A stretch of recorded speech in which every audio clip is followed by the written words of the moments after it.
The Battle of Quebec in 1759 pitted the French commander Montcalm against the British English commander Wolfe.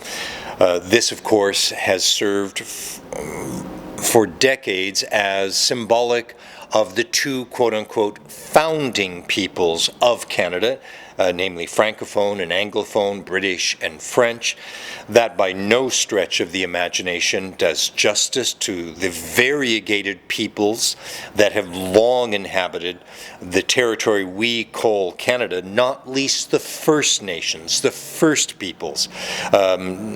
So for far too long left out of the historical discourse, evacuated from the narrative of Canada and its foundings, or at best playing a vestigial role, essentially as allies either of the French or of the English.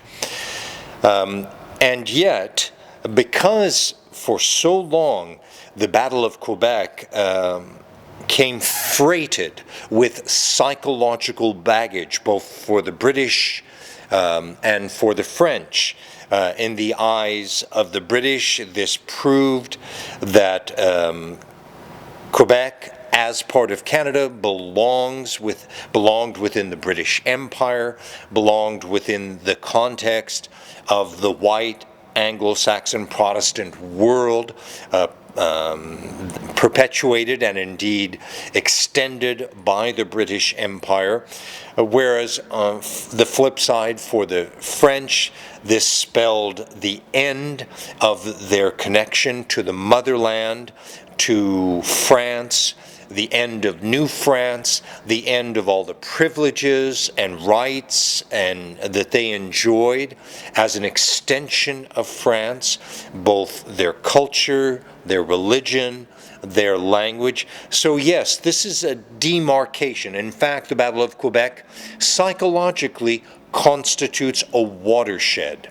And when we look at historical books, the way they told the story of the Battle of Quebec, of Montcalm and Wolfe, these two figures become bigger than life in many respects.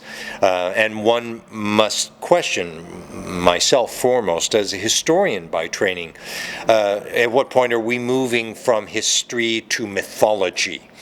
Creating legends, creating myths, and using those to perpetuate either a British interpretation of the Battle of Quebec and as a microcosm, an extension of Canadian history?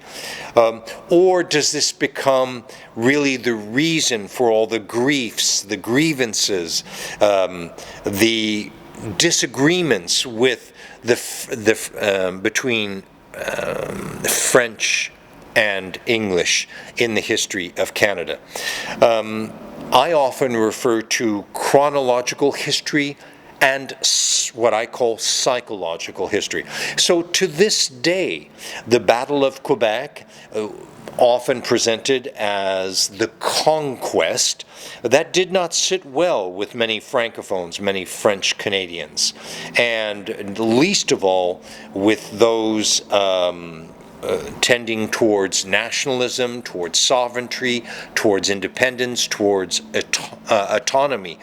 And right now, they're on the part of many people in Quebec, not least the English language school boards, contesting this presentation of Quebec history through the prism of Quebec nationalism, through the prism of Francophones, reinterpreting, and we must come to terms with the fact that revisionism is alive and well in the history books of Quebec.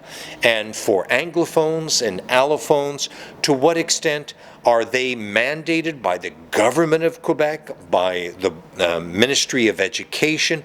Are they force-feeding a Francophone version of history to pupils, to students, from grade school right through to the end of high school. So this remains a bone of contention. We say, as historians, that only the victors get to tell history, determine history, to tell their story. In the wake of the Quiet Revolution and the resurgence, the Renaissance, the rebirth, if you would, of Francophone culture, language, history, and reinterpreting it in a Francophone, if not nationalist vein, this doesn't rub well with many people who now live on the island of Montreal and in Quebec.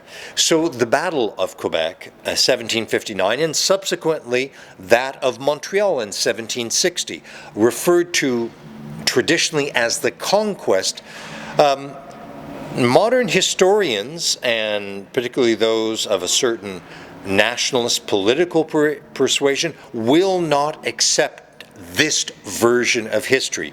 And perhaps the foremost battleground in Quebec society remains history. We often say that truth is the first casualty of war, and of course, the Battle of Quebec, 1759, the Battle of Montreal and its defeat to the British in 1760, that has proven a casualty in historiography of Quebec and of Canada.